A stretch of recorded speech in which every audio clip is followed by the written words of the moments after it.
Welcome back to Raised by Giants Illuminated Insights Discussion. We are live. Welcome everyone in the chat. Good to see you guys and any moderators out there or members out there. And a quick reminder, super chats and super stickers are available, and any super chat or super sticker will be read out live during the show. Also, PayPal and Buy Me a Coffee links are in the description as well and are a great way to help support the show. Couldn't do this without your guys' support, and a huge thank you to everyone that's helped support so far. And a shout out to Sandra for her support on Buy Me a Coffee. She left me a note and said, keep up your amazing film work and awesome interviews. Thanks so much for your support of the show, Sandra. Appreciate you a lot. It means a lot to me. So joining me today, we have author, writer, and lecturer Chris Aubeck here to discuss his new book, Saucers, Tracing the Origins of Disk-Shaped UFOs. And I have to say, he did an amazing job with this book, and I have it here, and I read it. And the amount of history in this book is incredible. Mr. Aubeck, welcome back to the show. Good to see you again. How's it going all the way in Spain, my friend? Hi there. Thanks for having me.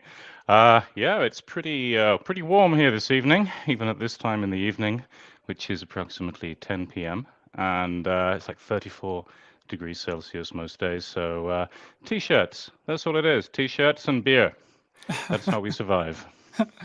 That's right. Now, in your book, which the whole book is centered around the fact that where are the saucers, right? Where are the flying discs, right? And you show a pie chart of the sightings of what people see in the sky from 1996, and only 1% of those sightings were disc-shaped craft.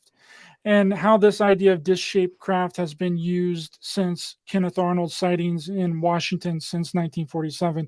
And everyone uses the disc-shaped craft, the saucer craft with imagery. And when the phenomenon has never been about disc-shaped craft, with less than 1% of people before 1947 and Kenneth Arnold's sightings reported seeing disc-shaped craft. It seems to just be a blimp on the radar. And I know that this is a loaded question and it's centered around your entire book, and you explain it in your book, but how did flying saucers become the vocal point of ufology? Okay, so what actually happened was that, and what I do in the book, what I have here is a proof copy. But what I do is I rebuild the whole of Kenneth Arnold's time in the spotlight, every interview he gave on the radio, in newspapers, in private, really, and sort of try to work out exactly what he said. And he doesn't say at any point that he saw flying saucers. In fact, he spent 34 years saying that he didn't see anything disc-shaped at all. What really happened was that he had an interview with Nolan Skiff and Bill Beckett at the East Oregonian. The same day practically as he saw his craft, well, the next day, in fact, the 25th of June. And it was just a 5-minute interview in which lots of things were said, but it was a short text in which he said that they moved in this way, they looked like this, but he didn't really give any very specific descriptions. But after they published this little article through the Associated Press, which of course means that every newspaper in the land had access to the same report. They received so many phone calls from every other newspaper, every state, saying that they wanted more information. What is this strange thing about a man, a pilot, in fact? And pilots were of course, very important witnesses at that time. I mean, they'd been very famous in the war because, of course, from many people's point of view, it was aviators who had saved humanity from the Nazis with these famous dogfights. So a pilot's account would have been considered to be extremely important. Anyway, so everybody became very excited about it. Also because they wanted to know whether it could be some kind of German or even Russian missile system that he'd seen, some weird technology, some enemy craft. So once they received all these calls, William Beckett, who was a young reporter at that time, ran to Arnold's hotel, the Pendleton Hotel, and said, I need to have another interview with you and get more details. The world's going crazy with this story. So they sat down, and Arnold said that these objects were bat-shaped. That's the only adjective he used to describe the shape. They were bat-shaped, not circular, not disc-shaped. He might have said disc-like. I don't think he did. I analyze the articles published at the time. It's very unlikely he even said saucer-shaped or disc-shaped. He said bat-shaped. And so an article was published in the East Oregonian saying that this pilot had seen bat-shaped objects.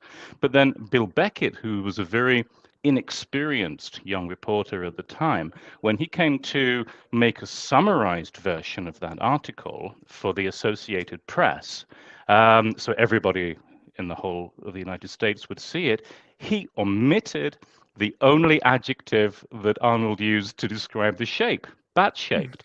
So he talked about how they were flat like pie pans and so on and so forth, but he forgot to use that adjective.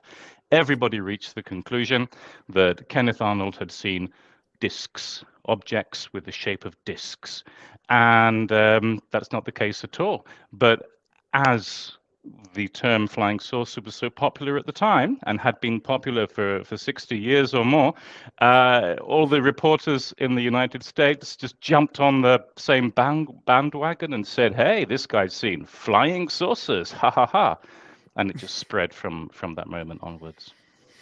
Yeah, we're going to get into that a little bit here later. I want to really get down to the details on Kenneth Arnold's sighting here. Now, you can correct me if I'm wrong, but I believe Kenneth Arnold first believed that what he saw was advanced military technology, correct? Yeah, but he didn't believe that for very long. It was a very short. It was probably just days in which he wasn't sure what to believe. And if you look at the original interviews, they ask him what he thought he saw, and he says he doesn't really know. He doesn't even want to speculate about what it is. But he does say maybe what he saw was some kind of advanced technology. Maybe, but he didn't really want to sort of come out and say what he believed at that point. But it didn't take long until he reached the conclusion it might be an extraterrestrial device. It's also interesting the way his thoughts and his theories changed over time surrounding what they are. And Arnold even said that he felt that they should be labeled you mentioned it in your book here, that it should be labeled strange type of aircraft instead of flying saucers. That's right. Yeah, exactly. Because he knew perfectly well that what he saw wasn't saucer shaped. He knew they weren't disc shaped. He wasn't even sure, I think, why people reached the conclusion that they were disc shaped. And he spent years wondering, I mean, how could this have come about? And he reached his own conclusion, which was wrong, which I show in the book was because he believed that that Bill Beckett had got the wrong idea, that he had probably said they move like saucers skimming over water, and that's how it came about. That isn't true. Arnold was wrong about how it came about. It was simply that omission of the adjective bat-shaped. So he kept on saying, well, I don't think that what people are seeing is what I saw, because I saw craft. And I mean, he describes in his early interviews winged craft. In fact, single-winged craft, because he compares them to the flying wing, which was a very popular aircraft in in 1947, 1946, 1948. And he compares it to that. I mean, like the next day, he has an interview in which he compares it to flying wings, which are they're not exactly boomerang shaped, but they're very, very similar. And so he said, no, these are strange aircraft. We shouldn't be calling them saucers. What is all this about, all this saucer nonsense? But it was too late. Right. His words were misinterpreted. He said that the craft flew in the air like saucers, not that they were saucer shaped. And I don't even believe that at all, Hmm. because he reached this conclusion himself personally that he had said that they had moved like saucers skimming over water. But in reality, that doesn't appear in any of the interviews, no radio interviews at the time, not in the original article that sparked the flying saucer movement. It doesn't appear. So he was wrong about that. He didn't. If he said that, that is not what caused the flying saucer obsession. In his original interview, he says that they were saucer-like. And what I do in the book, I show that saucer-like did not refer to shape. And that is really important. Saucer-like was actually an adjective that referred to flatness, in the same way that today we would say flat as a pancake. Well, at that time, people said flat as a saucer. And not only that, he didn't even say saucer-like. That was something that Nolan Skiff put in his article when he was just summarizing Arnold's sighting. But Arnold didn't even say these words. But Bill Beckett was such an incompetent journalist that he took Nolan Skiff's adjective saucer-like, put it in quotes, and it just seems like Arnold said it. But if you look at the original, he didn't even say that. So Arnold was wrong about the reason why the saucer craze started, and we've spent the last 60 years saying, oh, it's because it was a mistake. Arnold said that they move like saucers. Not true. Wow, that's unbelievable. So how does this connect to the William Rhodes photos, where the gentleman thought he heard a jet flying over his house and went outside and snapped two pictures of strange Hmm. objects, which is considered to be some of the first UFO photos ever taken? I believe that was in Arizona. What was Kenneth Arnold's reaction to those photos? Yeah, because Kenneth Arnold went to Maury Island, where he met with Air Force intelligence. He said, please show me something. Tell me what you've been investigating since my first report. I know that you've been looking into this. Tell me what the results are of your investigation. And they said, well, we don't have any photos, but there is a photo that we've taken seriously, and they drew the basic object. And here we have this massive contradiction that researchers and ufologists have totally ignored since that first came out, because the object that they drew was crescent shaped. It didn't even look like the Rhodes photos. But the object that they drew, and we can see this in the magazine Amazing Stories, published by Ray Palmer in 1940. Sorry, in Fate. Sorry, in Fate in 1948. They actually published a picture of basically what they showed to Arnold, and it was like a sort of crescent moon kind of shape. And but they told him that somehow they told him that these were the Rhodes photos. But in the Rhodes photos, you don't even see a crescent shape. It's not a crescent shape at all. In fact, it's well known as the shoe heel UFO, because it just sort of looks like that sort of thing, like a shoe heel. Whereas Arnold was obsessed with this crescent shape he saw. But for some mysterious reason, Arnold reaches the conclusion that Rhodes saw exactly the same thing, when in fact the pictures were entirely different. So I don't know what was going through Kenneth Arnold's mind at that moment. I suppose that he might have thought, well, Rhodes didn't see an object that looked like mine really, but it's so different from a flying saucer that I know don't exist because I didn't see saucer-shaped objects. I'm just going to go with it. And I think that's what really happened there. He just said, it's so different from a typical flying saucer that I'm going to say that's what I saw too. You know. Interesting. Which I sent you a video of something that I caught in my backyard Mm-hmm. that looks like a boomerang type craft, which I'm going to show here for the very first time. This was caught with night vision goggles in my backyard around a year ago, just a little over a year ago. And here is that video for the first time ever shown. I did post it on Instagram before this, but that's about it. But I want the audience here on YouTube to see this because it's very strange. Now, this is 100% real footage. I was seeing it as it was happening, and you see this crescent shaped type of craft just rolling through the sky here, and it's going from left to right. It's coming down, and I'm following it with the night vision goggles, and I'm telling all the people around me that I'm catching something really interesting on these night vision goggles. Now, I have no idea what this is, but it seems to be a what people would describe as a some kind of boomerang formed craft. Now, you mentioned boomerangs in your book a little bit, Chris. Now, Kenneth Arnold never mentioned boomerangs, right?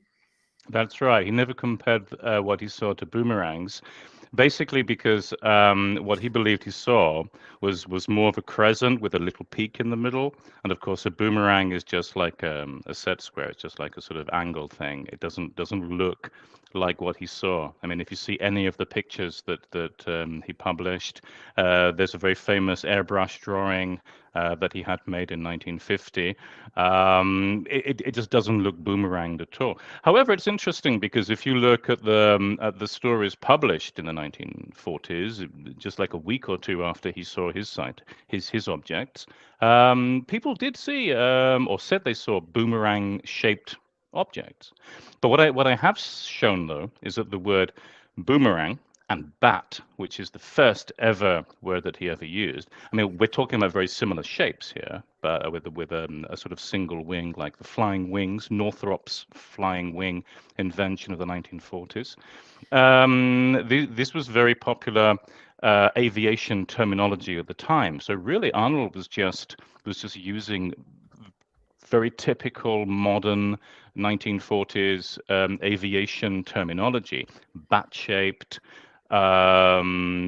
sort of flying wing, and so on and so on. But the word boomerang does appear in descriptions of aeroplanes, jet planes that were being designed in 1947, 1948. So the word has been associated with aviation technology since the same time. It's simply he doesn't use it because his shape wasn't really boomerang. But it's a very interesting video, and of course boomerang shaped objects have been spotted for decades. So a lot more, I would say, than disc shapes, because I've seen several videos of boomerang shaped objects and several photos, and they don't look fake to me. Honestly, I've seen so many videos and photos in my time, and I would say that some of the best ones really are boomerang shaped objects.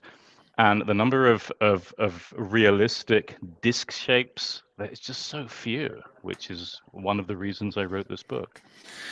Absolutely. Now, I find it interesting how Kenneth Arnold's thoughts and ideas changed surrounding what he thought the crafts were. I believe it was in 1952, which is stated in your book.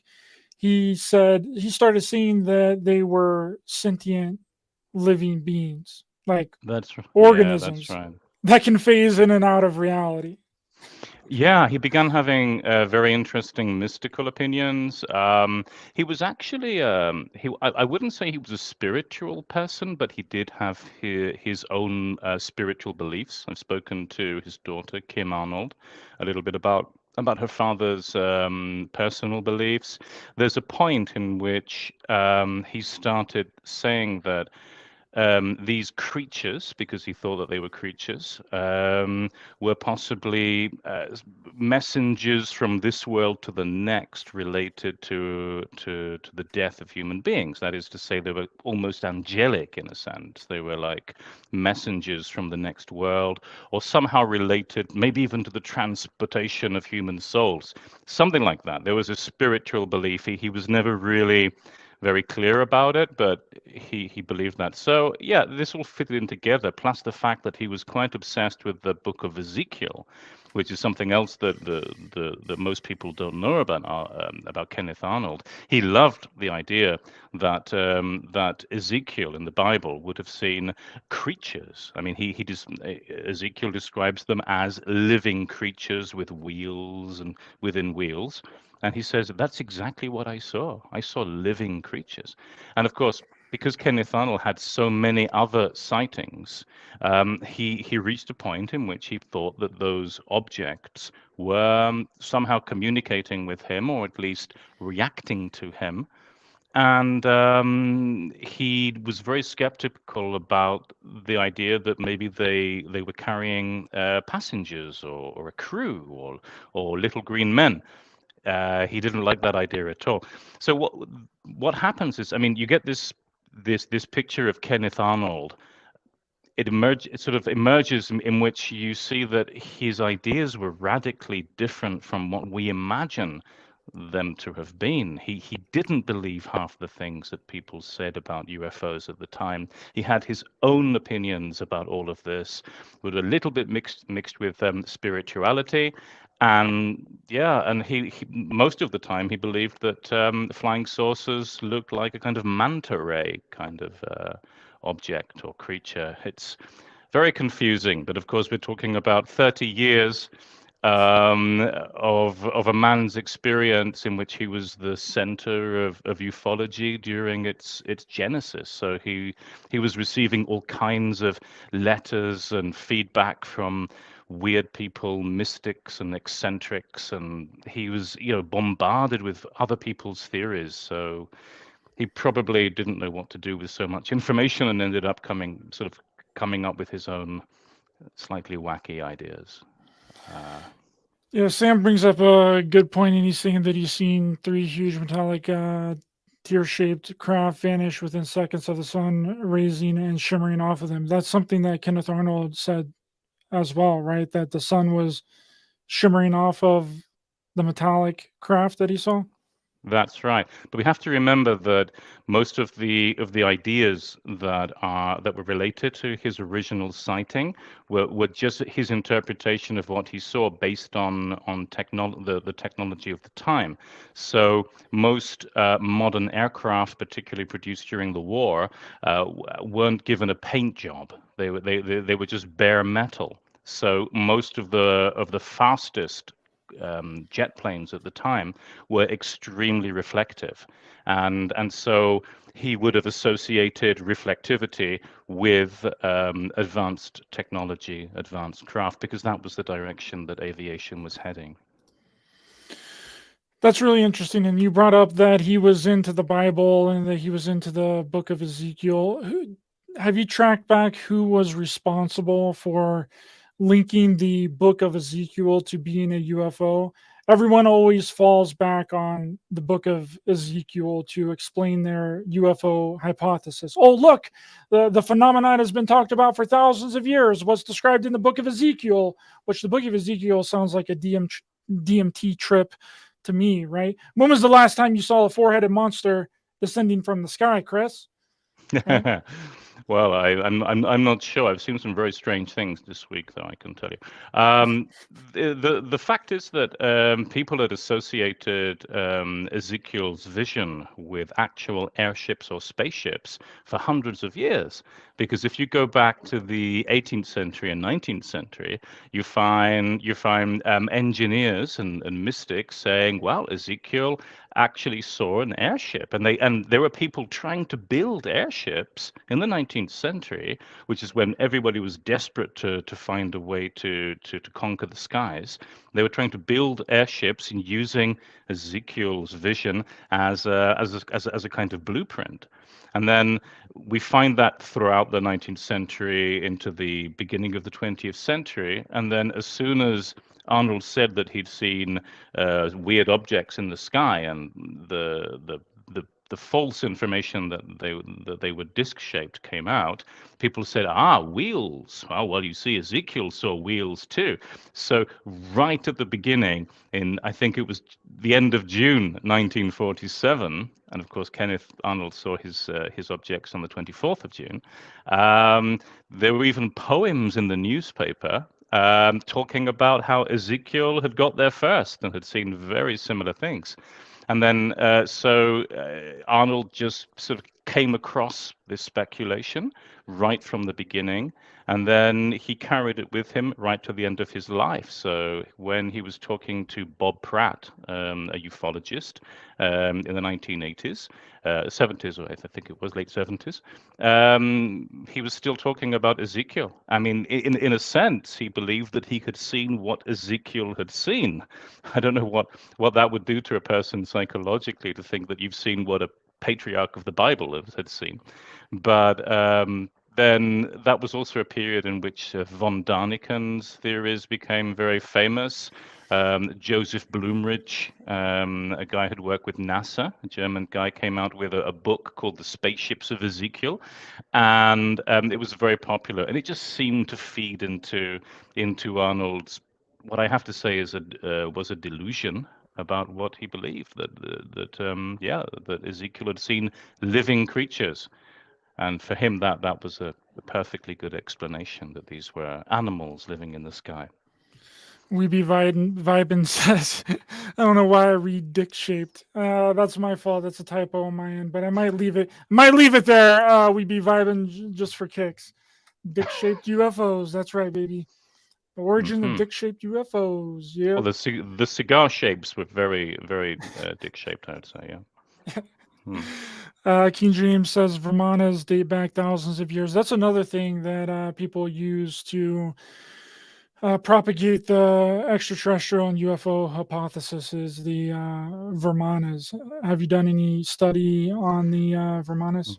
Yeah, I mean, there's a very popular manuscript whose very complicated Hindu name I do not remember right now, but people use this to show that Vimanas were technological craft invented or seen thousands of years ago at the time of the Ramayana and the Mahabharata in Hindu religion and mythology.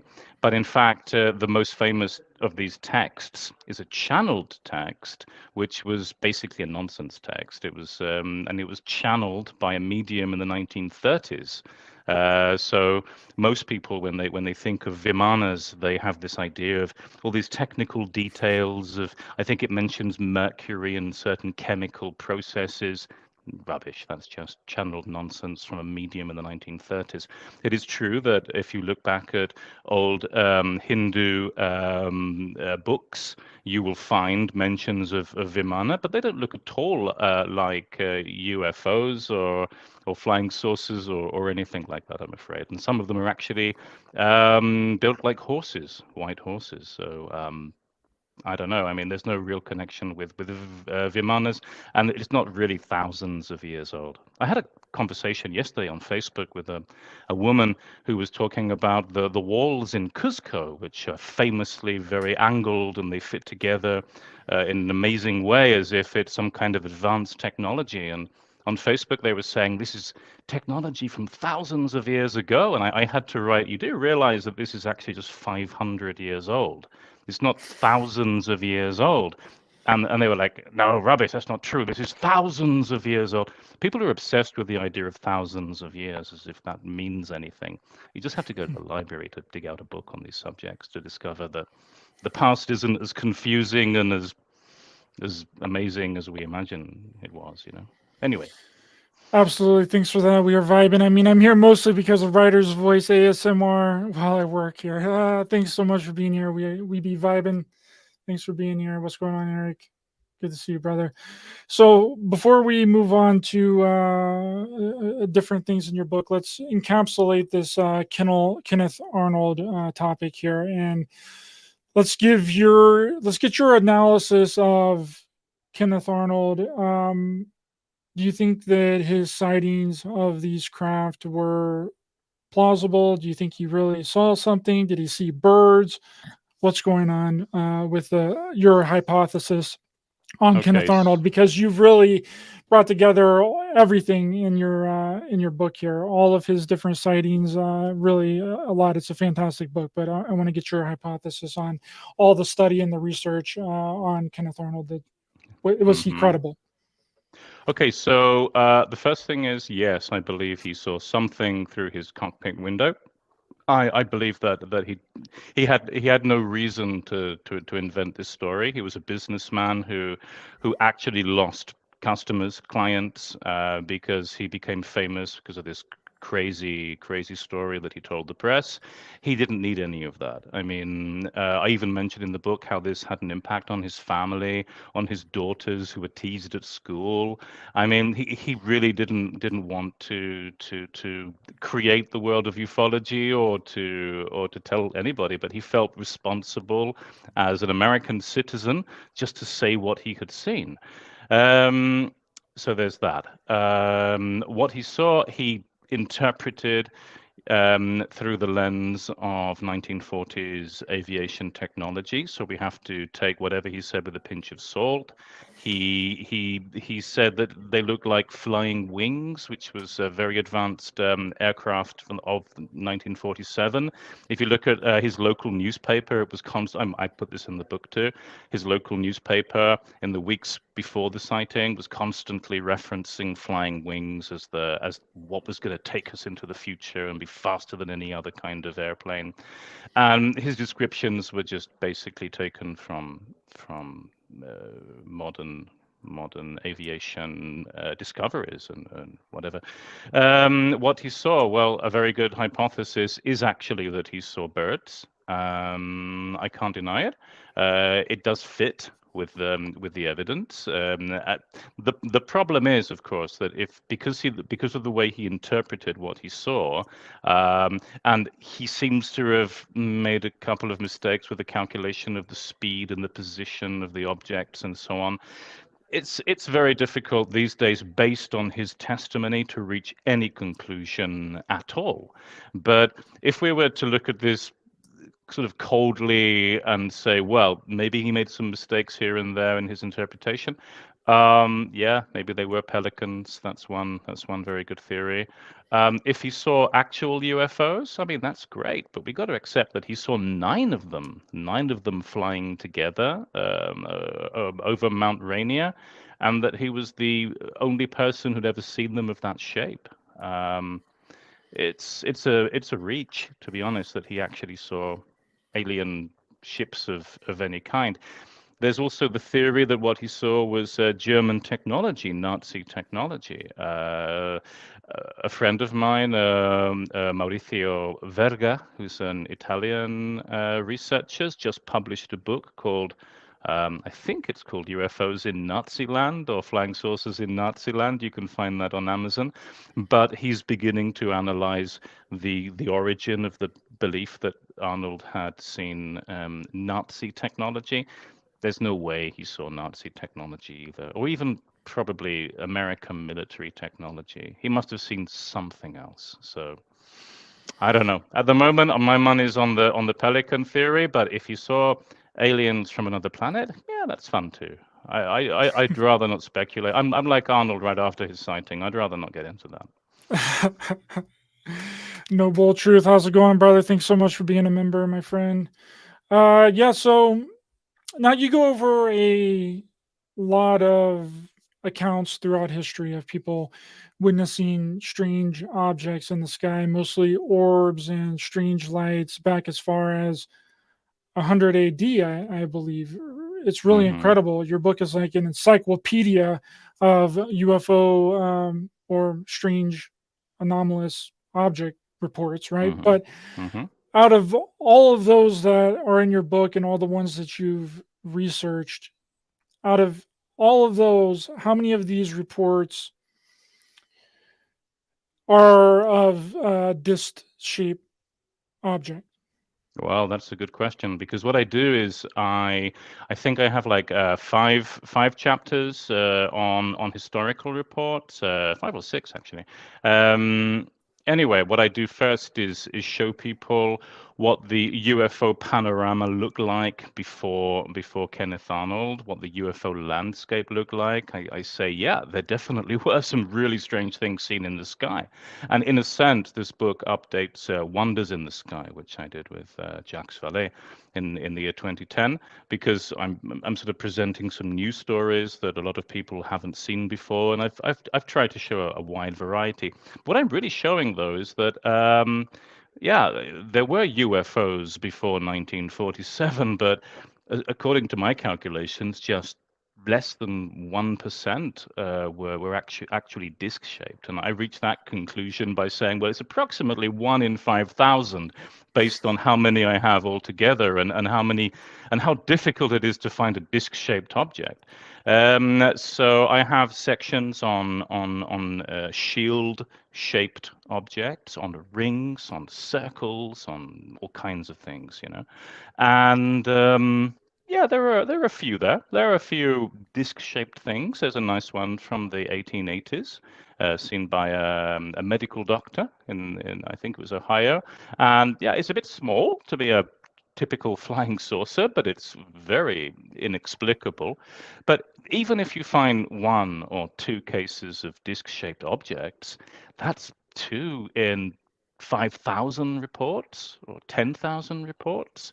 And that's the real problem. I mean, the idea that these days we're using discs as shorthand to talk about UFOs, and you see it on movie posters and book covers.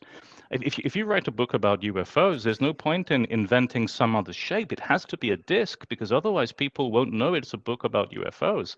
It has to be a disc shape. That is how ingrained it is in Western culture.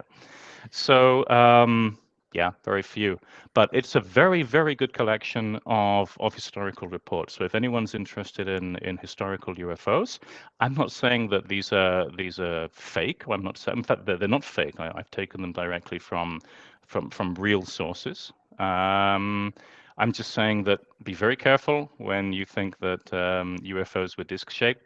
That's not what we find in the history books. Yeah, this is a little off topic, but still related. Through your research, I know that you've done a lot of research. You're a fantastic researcher of this kind of phenomena. Just want to shift gears just a tiny bit.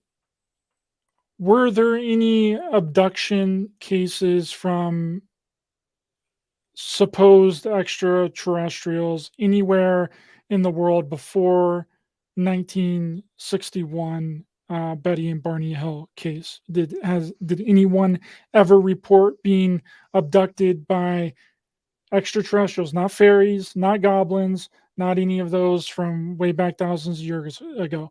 Anybody report before Betty and Barney Hill in 1961 that they were abducted either by a UFO or by extraterrestrials? There were some stories. Yeah, there were stories published during the airship wave, 1896, 1897.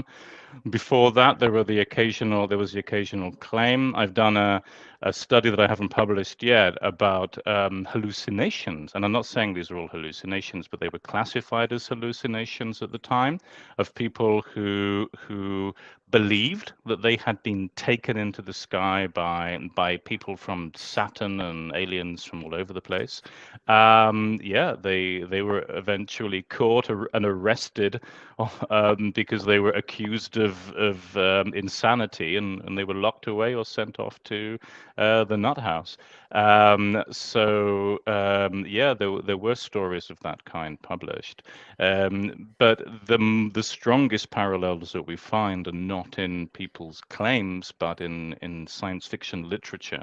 So if you look at pulp fiction, for example, of the first decades of the 20th century, you find extremely good parallels between later UFO abductions involving aliens and the literature that was published, the stories that were published. Some of the details are very surprising about how the aliens took people on board their ships and examined them and let them go and so on. So the real parallels are in the science fiction, but yeah, there were some claims in the 19th century, And although, as you say, we're not going to go into those, there are some very interesting parallels between religious and folkloric experiences and modern abduction claims. And those parallels are very deep too. They're very exciting. I mentioned a few in Wonders in the Sky, actually, a very long time ago now, 13 years ago, about a mystic called Jane Led, who not only saw UFOs all the time, but she also got transported to a star in the sky. And I don't know. Maybe we can explain these as archetypes. Maybe we can explain them as some kind of collective unconscious, and who knows what the explanation is there. But I'm trying to gather as many as I can together from before 1947 to publish a book on those two, because people always ask me that question, you know. I was just curious because the Betty and Barney Hill case really made hit the alien abduction and UFO lore and made it huge. And I was just curious if there was anybody before them that claimed to, because I know that there's claims of way back in the past of like goblin abductions and fairy abductions, but no one ever said UFOs or extraterrestrials to my knowledge. But if There you are some, but they're very few and far between. But I mean, if you think about the way that abduction research works, most of the abductees that appear in, I don't know, John Mack's books or whatever, Jacobs and Hopkins books, they only got to the conclusion that they'd been abducted through hypnosis sessions. So even if abduction were real, we're not going to find it because theoretically it would have been covered up, and you would need hypnosis to actually get this information out. But yeah, there are stories of this kind from the 19th century and before. it's really interesting. It sounds like a hallucination or some sort of mental illness or drug use that are making people believe that they've been abducted by aliens. What do you think of the Could I just say whole? one more case about that, because it's actually interesting, and I'm going to put this in volume 2, I suppose, or volume 3 of my of this alien artifact series.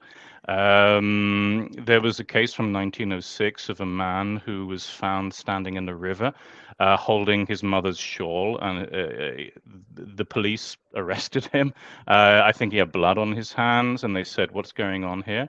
And he says, "Well, I've just killed my mother." And this is a true story. They went back to his house, and they found his elderly mother with her whole body opened up, like spread like this, I think, in an armchair, and all her guts were sort of hanging out. And he explained that he'd been in telepathic communication with Martians for some time, and that the Martians had told him that the only way that he could go to Mars with his mother was if he took out the unborn baby that she had inside. And so, of course, he broke a bottle, a beer bottle or whatever, and slashed her open and took her guts out, and obviously didn't find a baby. But you can see that even in 1906, that's over 100 years ago, people were already talking about Martians coming, taking people away, babies. The authorities reached the conclusion that this guy had been influenced by this medicine that he'd been taking that contained mercury. So what the conclusion that I would draw from that is that someone who's under the influence of drugs and experiences a hallucination could very easily come to the conclusion that Martians are wanting to take them away, and there's a baby connection, and even over 100 years ago. Sorry, I just wanted to mention that because you mentioned the idea of being, having a hallucination caused by drugs or whatever.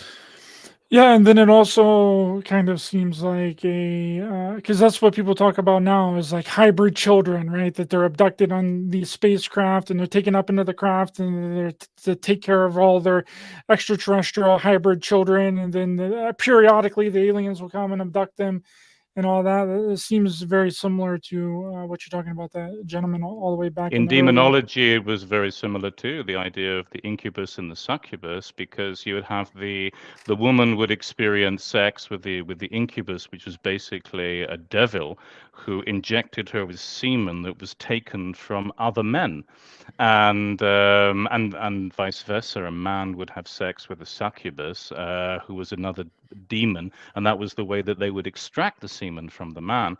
And then they would one of the ideas was that they would actually create a kind of weird demonic child, which also has echoes in fairy folklore, because there you have the changelings, and you find 19th century and earlier stories about how the fairies are a dying race, deteriorating genetically, although they didn't use the word genetically, just a dying race, and they needed humans to create new babies.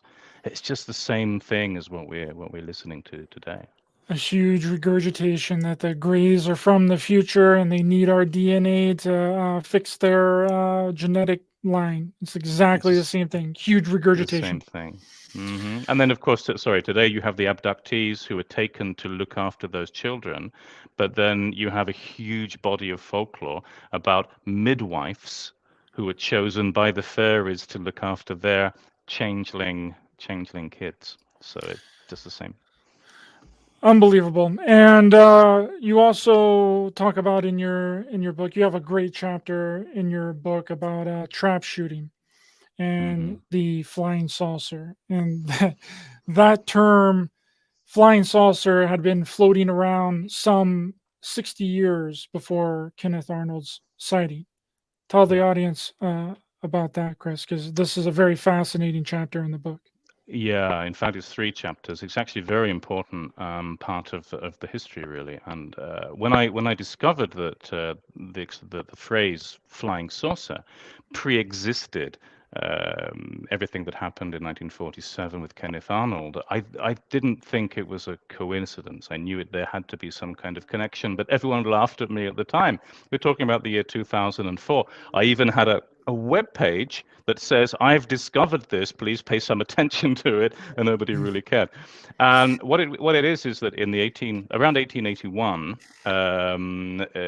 trap shooting became extremely popular, but there was a new law prohibiting the use of live birds in trap shooting, because people became very, very aware of the cruelty of hunting and so on.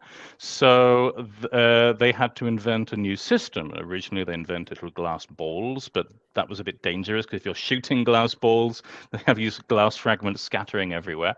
And so a guy called George Legowski said, I have invented a new thing. It's like basically a clay disc, which when you shoot it, it explodes. We bake it rock hard, however, and I invented a machine that flings it into the sky. So this machine became extremely popular, because although we've forgotten all about it today, trap shooting was as popular as American football and golf for a long period of time. Today, that seems crazy. Trap shooting, how can that be? You go back in time, and it really was that popular. And what happened was people invented several different nicknames for these clay discs, because no one wanted to call them Legowski flyers or whatever. And one of those names was the flying saucer. And what I discovered was that throughout the 1880s, throughout the 1890s, the 1900s, flying saucer appears hundreds and hundreds of times in the sports pages. It's always the same: flying saucer, flying saucer, flying saucer. People were talking about shooting flying saucers, buying flying saucers in their thousands in boxes for shooting clubs. And so what people got in the 1950s, or knew but didn't think it was important, was that flying saucer already existed as a very popular expression before Kenneth Arnold's sighting. And that's simply the explanation of why so many reporters around the country decided to call what he saw flying saucers. There's this question sometimes people ask me: who invented the expression flying saucer? Well, nobody. It was like 60 years old by the time Kenneth Arnold had his sighting. So all these reporters everywhere just came up with the idea, hey, let's call it a flying saucer. That'll be funny. Everyone knows that funny expression. It's a bit like little green men. And what happened was that just before Arnold's experience in the 1940s, during wartime training, the military started using flying saucers, and they called them flying saucers to train their gunners. So they would get all of the shooting clubs to donate their weapons, donate their stocks of bullets and discs, and use them for training. In fact, the game itself was forbidden for several years because they needed to use that ammunition for training. So the situation is that 3 years before Kenneth Arnold's famous sighting, newspapers were talking about flying saucers being used for training purposes. And as you know in the book, the military man who was most associated with this because of an article, an official article that was published in all of the newspapers throughout 1943 and 1944, talked about General Henry Arnold. Sorry, I have a Henry picture of him Arnold, actually yeah. here. Yeah, and I have a picture of him here. And so everybody associated the name Arnold with flying saucers in that period of time. I mean, here we have like a very typical sort of headline. Let's see if we can put it there. Flying saucers are knocking Axis airplanes out of the sky. Okay, 1944. It sounds like science fiction when you see it like that. And this is the guy I was looking for here. And everyone associated flying saucers with him, General Henry H. Arnold. He died in 1950, so he would have experienced the surge of flying saucer reports. He must have thought everybody was completely nuts because it was an official military term for several years. I mean, it's crazy. So the relevance of all of this is that, of course, reporters who never got to see Arnold's original shape description, bat-shaped, the only one he ever used at the beginning, they never got to see that. So they all just said flying saucers. And that's how we get flying saucers. And here's a picture of the clay pigeons from your book here that look almost identical to what people call flying saucers or UFOs. Here's another picture here. And identical. Yeah, exactly. I mean, the original flying saucer. This was it. It looked like this. This was the machine that was actually used. And another curious coincidence, if it is a coincidence, because you get to a point in which you say, I think that there's something else happening here. This was published before, this little cartoon here was published before Arnold's experience. And it says that the inventor of saucer-shaped clay pigeons got his idea from watching boys skipping seashells on water, which is exactly what Arnold thought that had caused everybody to see flying saucers or invent flying saucers, because he thought he'd said that. I mean, it just reaches a point in which you see so many, and that was published in 1946, this little cartoon. You just realize, oh my God, it's like seeing the Matrix suddenly, because you say, oh my God, it all makes sense when you look at it like this, because it's just anyway, yeah. Here's another picture of a metal target that looks like a classic UFO from your book. So yeah. So at the beginning of the book, what I do is that I put these sort of juxtaposed. This is the first thing that you see in the book. So you see this one here, which looks like a key ring, a normal flying saucer key ring, and you see this one here, a little bit of text under each, and the first one 1915, and the second one 1952. They look so similar, and when you see it, you do start to realize what really was going on at the time. So just to reiterate for the audience, what do you think is going on, and then I'll jump in with my thoughts on what I think is happening as well with the because there's so much. It seems like that the flying saucers or the clay pigeons really foreshadowed the entire phenomenon, which is what we're seeing, which is unbelievable. Really, you have clay pigeons flying through the air, exploding, crashing to the ground, and then what else happened in 1947? Right? Well, Roswell. well, of course, yeah. Then you have the whole Roswell story. But to be honest with you, I'm going to write something about Roswell too and crashed UFOs. I always say shortly, and then it turns out it's like 6 months later than I expect, because as soon as I start, I just find new things all the time. But if you look at the chronology of crashed flying saucers and stories about crashed flying saucers from June and July 1947, before Roswell, there were like 26, 27 stories published every single day about objects shaped like flying saucers that had been found on the ground, sometimes small, sometimes big, sometimes real as part of a machine, sometimes totally fake, sometimes people had just been faking it. And then when you get to the Roswell story, they'd already published 3 a day. So when you see it in that timeline, and then you realize that the real Roswell story didn't emerge until a very long time later, in the late 1970s, you do Mm. begin to see it in a different light. I'm sure that you have another theory about that. Well, I think a lot of the Roswell mythology and speculation came from Bill Moore in his book from 1980 that was influenced by Richard Doty, known disinformationalist and misinformationalist. And Bill Moore tried to come out and say that all of it was a lie. And at a MUFON conference in 1989, and they booed him off the stage. They heckled him off of the stage. He was just trying to tell people that it's all a lie. It's all made up. Yeah. It's They would do mythology. the same thing to me if I did that right now too. So I'm not going to do it straight away. Well, Yeah. can you give us an assessment of what you think was actually going on with these clay pigeons and these flying saucers, and how that?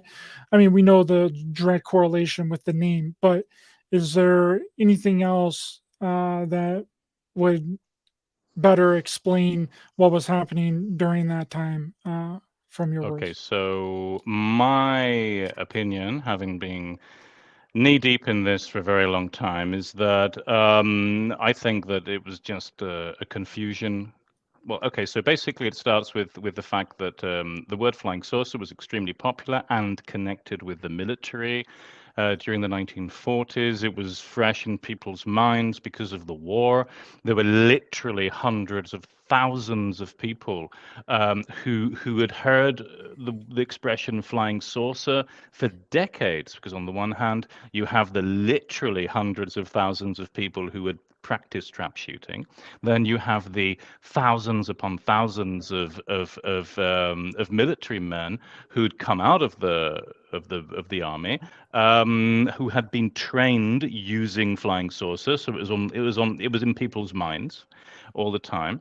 Then you have the problem with Bill Beckett and his incompetent article that missed out Arnold's only real adjective, bat-shaped.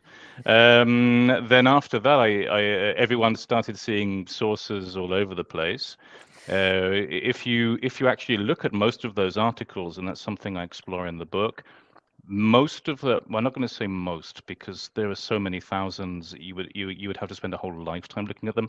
Most of them that I've come across, it says flying saucer in the headline. You get a little deeper, and it was banana shaped or whatever shape that you want. It had nothing to do with saucers at all. But they use the expression flying saucer in the headline. It just builds up from there. I'm pretty sure that if you get pretty deep into it, you'll find that some military group decided to use people's gullibility as a way of covering up something else that they were doing possibly at that time, but it had really nothing to do with flying saucers. It really was a misnomer. It was simply that it wasn't what Arnold thought had happened. But I'm sure you have a theory of your own. And then the whole thing just takes on a life of its own. Absolutely, because flying saucer became shorthand for alien spaceship, in the same way that little green men became shorthand for aliens. Even though you don't find little green men normally in UFO cases, in the same way that discs are basically absent. And what I do in the book at some point, I say it's a little bit like ghosts. If you get a little kid to draw a ghost today, he'll draw a ghost with the sort of white sheet on it and the black eyes. Why? Well, that's from the idea that the dead would walk around wearing shrouds, and the shroud would be the only clothing that they would have that would cover up their rotting genitals, for example. So, and this idea has been passed down through the generations through Scooby-Doo and other cartoons, until we get to a point in which nobody remembers why we draw ghosts like that. Because when was the last time someone really saw a ghost wearing a white sheet? That's what's happened with UFOs. People still draw the disc, but that's not what people really ever saw, and it's not what people see today. Wow. Yeah, you hit the nail on the head there, and it's kind of like what I continuously refer to back to Whitley Strieber's book Communion. Before Whitley Strieber's book Communion, no one really ever mentioned gray aliens. Now gray aliens are everywhere, right? The same with Bud Hopkins' book Missing Time. No one really experienced missing time until Bud Hopkins' book came out, and then all of a sudden everyone's experiencing missing time. It's almost like what I keep referring to, and I'm sure people are tired of hearing me talk about it, but egregore. It's an egregore. What we put our thoughts and our energy and our beliefs into manifest in our reality. And if you believe it to be true, then you're 100 times more likely to see it. That doesn't Well, mean that it's real. if you read this book, I'm not saying you should read it, but there's a point in which I talk about the Fox sisters in the mid 1840s, who invented mediumship and spirituality and contacting the dead through all kinds of devices and rapping on tables and so on. They invented practically all this shit, almost everything that you find in Scooby-Doo again, for example, or in Hollywood movies, comes from what the Fox sisters later confessed to have invented by cracking their knuckles to cause rapping sounds. They invented this, and suddenly 2 years later, 3 years later, everyone was experiencing the same thing. Rapping sounds became a very important part of contacting the dead. People would be sitting around a table in the middle of France with their hands together and waiting for rappings and knocks and whatever. And it was these sisters who invented this in 1844, the day after, in fact, April Fool's Day. They invented it. It was March the 31st, and they later confessed it had just been a joke. So people claim to experience things after someone has invented it, after it's become important or famous. And then what they do is they go back in time to look for evidence that this existed thousands of years ago. Yeah, that's what I've discovered too with studying these UFO cults as well. When you go back and you research where the stuff comes from, you find out that it comes from a bunch of fraudsters and hoaxsters. I'm afraid so. What I do also in this particular book is that I showed for the first ever time, and I'm proud of this, that the ancient alien theory was invented exactly as it is today, about aliens coming from another planet, in the year 1823, which means that this year is the second anniversary, the 200th anniversary of that theory. So we should all go out and celebrate. And that was invented in 1823. And you just go back in time further and further and further, and when you see where these things really, really, truly come from, and that was born from racism, the deepest racism that you can possibly imagine. When they, and as I show in this book, when they believed that Australia had fallen from another planet as a continent, they believe that the whole continent of Australia had fallen into the Pacific Ocean as an asteroid, and that the Aborigines living on that asteroid deserved to be turned into slaves. And we deserved to take their land from them because they'd fallen into our territory, and these were subhumans. So, who cares what happened to them? You could shoot one in the head, it wouldn't matter. That's what they believed at the time. And so the further you go back, the deeper you realize it truly goes. And people imagine, 200 years ago, they didn't believe in aliens. Oh, yes, they did. 200 years ago, they thought aliens made the fucking pyramids.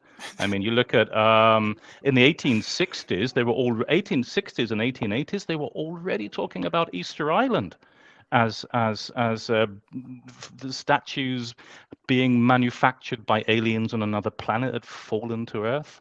I mean, it all comes from there, and it all comes from racism, sadly, which is unfortunate. That is what I have found as well. A lot of these UFO cults that I've studied always has a hint of racism and anti-Semitic statements. It's really weird. It's really strange. It's not strange if you look at the history of it, which is, again, what I do in Alien Artifacts, because you trace it back to a time when people believed that white-skinned aliens founded humanity, and people are like, no, they could not have believed that in the 19th century. You're pulling my leg. I am not. Even before the 19th century, 18th century, even earlier than that, people believed that white-skinned aliens founded humanity, that Adam and Eve were white and they came from other planets. And the Palladians. There's the Palladians in the Nordics, Chris.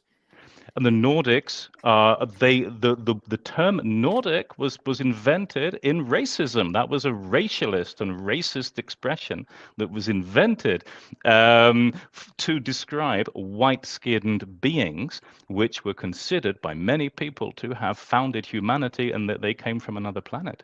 The word itself, Nordic, it has racist origins, racialist and racist origins, and when ufologists and UFO enthusiasts talk about Nordics and Greys, they don't realize what they're really doing. As I show in this book, what they're really doing is they're just replicating the racist theories of the 19th century, in which you have the perfect white-skinned blonde Scandinavian beings from another planet, plus the short, ugly, skinny, not very nice and genetically inferior beings, the Greys.